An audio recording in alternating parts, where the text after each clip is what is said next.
Ini terjadi pada pagi hari tanggal 26 Desember 2004, 100 mil sebelah barat Pulau Sumatera. Jutaan tahun menjelang sekarang, konfrontasi kuno antara raksasa yang tidak terlihat. Lempeng India yang pernah menjadi bagian dari superkontinen Gondwana telah menekan dengan kekuatan yang meningkat di lempeng Eurasia. Menekannya dan mencoba untuk mendorongnya ke atas dari kedalaman 19 mil hingga tensi yang tumbuh melesat seperti mata air yang terkompresi. Lempeng raksasa kuno tergelincir relatif satu sama lain dan dampak mengerikan dari dasar laut terlempar ke atas dan melengkung beberapa kaki sejauh hampir 1000 mil. Titik di mana bencana alam terjadi adalah bagian dari cincin api Pasifik. Lebih dari 80% gempa bumi terbesar di planet ini terjadi di sini. Dan pergeseran lempeng tektonik telah terjadi secara teratur selama beberapa abad. Namun, saat itu belum ada sistem deteksi dini tsunami di Samudra Hindia atau sistem pemberitahuan kepada penduduk di wilayah pesisir, dan wisatawan yang riang terus menikmati berjemur di atas pasir keemasan, bermain dengan anak-anak, dan menyelam ke dalam air, lautan yang sangat indah dan aman. Massa air yang sangat besar menerima gempa bumi dengan kekuatan luar biasa dan berpindah dari pusat gempa menuju pantai. Ted Murty, mantan presiden Tsunami Society, memperkirakan total energi gelombang ini mencapai 5 megaton setara TNT. Ini adalah 2 kali lipat kekuatan total semua amunisi yang diledakkan selama Perang Dunia Kedua, termasuk 2 bom atom. Tetapi dalam beberapa jam pertama setelah gempa, ketinggian gelombang tidak melebihi 20 inci. Menghadapi gelombang seperti itu di lautan terbuka, sebuah kapal bahkan tidak akan merasakan lemparan. Tetapi ketika bagian depan gelombang mulai melambat di perairan pantai yang dangkal, ketinggian gelombang meningkat tajam seiring dengan berlalunya waktu. Pada saat penduduk pantai dan turis melihat gelombang yang sangat dahsyat dan menyadari bahwa gelombang itu membawa kematian bagi semua makhluk hidup, ketinggiannya telah mencapai 50 kaki. Monster air ini melakukan pukulan tak terduga di pantai Indonesia, Sri Lanka, India, Thailand, dan negara lainnya. Orang-orang yang bersantai di pasir hangat di bawah terik matahari, tidur di bawah AC kamar mereka, membuat pilihan di menu sebelum sarapan di restoran lokal, semuanya tidak siap. Dalam detik-detik pertama, dinding air abu-abu tua merobohkan kursi berjemur dan payung pantai dengan mudah, tanpa ada hambatan. Dalam 1 atau 2 menit, itu menghancurkan jalan layang, melemparkan mobil, menghancurkan logam dan beton buatan manusia. Tidak masalah siapa yang bisa berenang lebih baik. Banjir mobil yang terbalik, pohon palem yang tumbang, dan ribuan ton puing yang lebih kecil menelan semua yang ada di jalurnya, menyeretnya beberapa mil ke pedalaman dan membuang semuanya di sana, terlepas dari logam dan mayat. 1 jam setelah bencana itu, mereka yang cukup beruntung untuk selamat dari serangan pembunuh pertama terus meninggal tanpa perawatan medis di gedung-gedung yang hancur di bawah pohon tumbang, dan dari luka-luka mereka hanya terbaring di lumpur.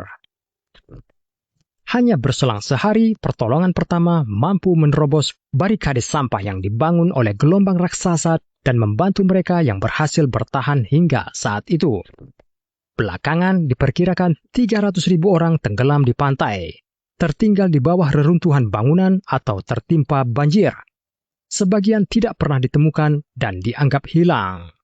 Laut yang rakus pasti telah mengambil tubuh mereka saat air surut.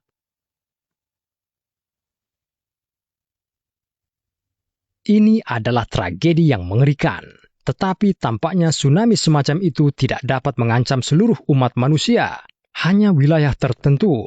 Namun, bagaimana jika sumber ombaknya bukanlah gempa bumi, melainkan sesuatu yang lebih dahsyat? Ini adalah kawah kuno Cyclobab. Ukurannya yang mengerikan adalah dengan diameter 112 mil, dan kedalaman aslinya mencapai 12 mil. Itu terbentuk hampir 60 juta tahun yang lalu ketika sebuah asteroid dengan diameter lebih dari 6 mil menabrak semenanjung yang kita kenal sebagai Yucatan dengan kecepatan tinggi. Kekuatan dampak asteroid itu diperkirakan mencapai 100 teraton setara TNT, yang persis sama dengan 1 juta gempa bumi di Samudra Hindia. Anda ingin lihat ukuran tsunami setinggi 160 kaki atau 330?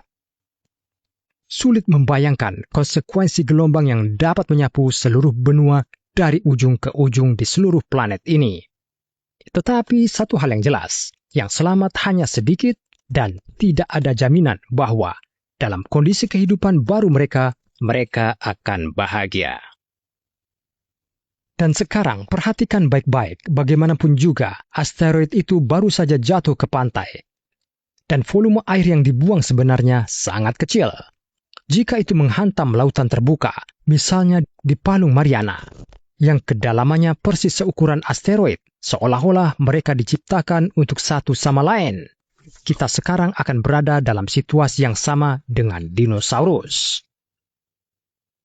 Ya, tsunami adalah bencana mematikan yang mengerikan, tetapi dampaknya seketika, dan setelah itu, umat manusia punya waktu untuk memulihkan kekuatannya dan mengambil beberapa tindakan. Misalnya, membangun sistem deteksi dini tsunami untuk evakuasi cepat wilayah pesisir. Tetapi mungkin ada skenario banjir yang lebih mengerikan ketika permukaan air naik untuk waktu yang lama atau bahkan selamanya. Di tahun 2015, para ahli NASA menunjukkan bahwa permukaan lautan dunia tumbuh lebih cepat dari yang diharapkan dan dalam beberapa dekade mendatang akan naik 3 kaki. Jika tren pemanasan terus berlanjut, gletser di kutub planet kita akan terus mencair dan permukaan lautan dunia akan naik dan naik karena semua es di planet ini berubah menjadi cair. Berikut peta benua di masa depan ini. Sekilas terlihat bahwa daratan di atasnya terlihat sama seperti sebelumnya. Tapi kemudian, saat kita mendekati Asia, skala tragedi itu terjadi jelas. Kota-kota besar seperti Kalkuta dan Shanghai dengan populasi gabungan hampir 19 juta orang akan ditelan lautan. Bencana nyata akan terjadi di kawasan padat penduduk di Asia Tenggara, di Cina, Bangladesh, Indonesia. Wilayah dengan lebih dari 1 miliar penduduk akan tersembunyi di bawah air. Pengurangan lahan tahunan akan menghadirkan tantangan baru bagi umat manusia. Luas lahan subur akan berkurang dan tidak akan ada lagi cukup makanan bagi umat manusia. Hamparan samudra baru akan meningkatkan kelembapan atmosfer dengan penguapannya dan hujan abadi akan membanjiri kota-kota di benua yang padat. Namun ada juga kabar baik. Kenaikan permukaan air dan banjir di daratan akan terjadi selama beberapa dekade atau bahkan abad. Dan kita akan memiliki kesempatan untuk melakukan sesuatu pada waktunya untuk memastikan kemungkinan bertahan hidup di wilayah yang lebih kecil. Mungkin itu akan diberlakukan dengan pengendalian kelahiran, produksi massal makanan kimia, dan arsitektur baru kota-kota bertingkat.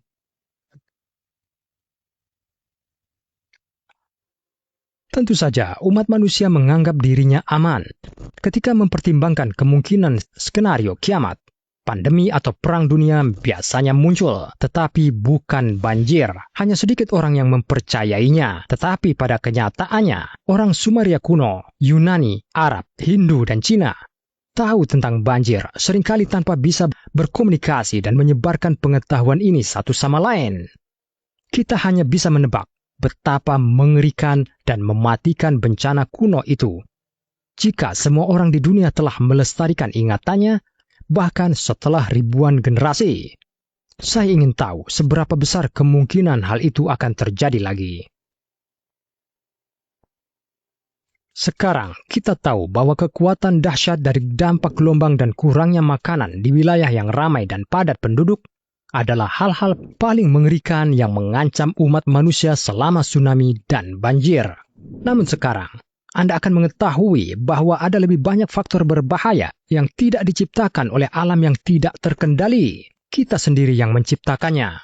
Dalam sejarah umat manusia, Anda dapat menemukan banyak contoh berbeda dalam mengatur cara bertahan hidup. Dan sekarang saya akan menunjukkan 2 contoh terbaru. Inilah cuplikan tsunami di Jepang pada tahun 2011. Sekitar 18.000 orang tewas ketika bencana dahsyat melanda. Puluhan ribu orang yang selamat terputus dari dunia. Air bersih dan listrik tidak tersedia di daerah yang terkena dampak, dan perekonomian negara itu rusak parah. Bagaimana penduduk setempat bertahan? Jawabannya, di masa-masa sulit ini tidak ada kejahatan. Korban menunjukkan gotong royong yang tinggi. Semua mengerti tanggung jawab sosial bersama. Tidak ada yang tergerak maju saat membagikan makanan. Tidak ada yang mendorong perempuan dan anak-anak dalam antrean penyelamat. Ribuan ATM dijungkir balikan dan dihancurkan di sepanjang pantai. Tetapi tidak ada 1 yen pun yang hilang. Kualitas manusia terbaik yang ditunjukkan oleh para korban dalam hubungannya satu sama lain membantu menolong dan menyelamatkan banyak nyawa. Tetapi ada aturan lain untuk bertahan hidup, mengesampingkan semua tahap evolusi dan berubah menjadi hewan. Ini adalah cuplikan dari New Orleans. Akibat badai Katrina yang melanda, pada tahun 2005, 80% kota itu terendam banjir. Sebagian besar warga dievakuasi secara cepat. Sejak saat itu, nyawa orang-orang yang tersisa secara objektif tidak terancam oleh apapun kecuali orang lain. Geng-geng penjara di kapal pertama-tama mengambil alih toko senjata, lalu toko perhiasan. Kota itu dilanda gelombang. Bukan tsunami, tapi gelombang kekerasan manusia. Hanya 2 minggu kemudian, nilai-nilai kemanusiaan utama di kota yang direbut adalah makanan dan wanita. Seperti puluhan ribu tahun yang lalu, sampai-sampai polisi dapat memasuki kota untuk memulihkan ketertiban hanya dengan dukungan pegawai nasional.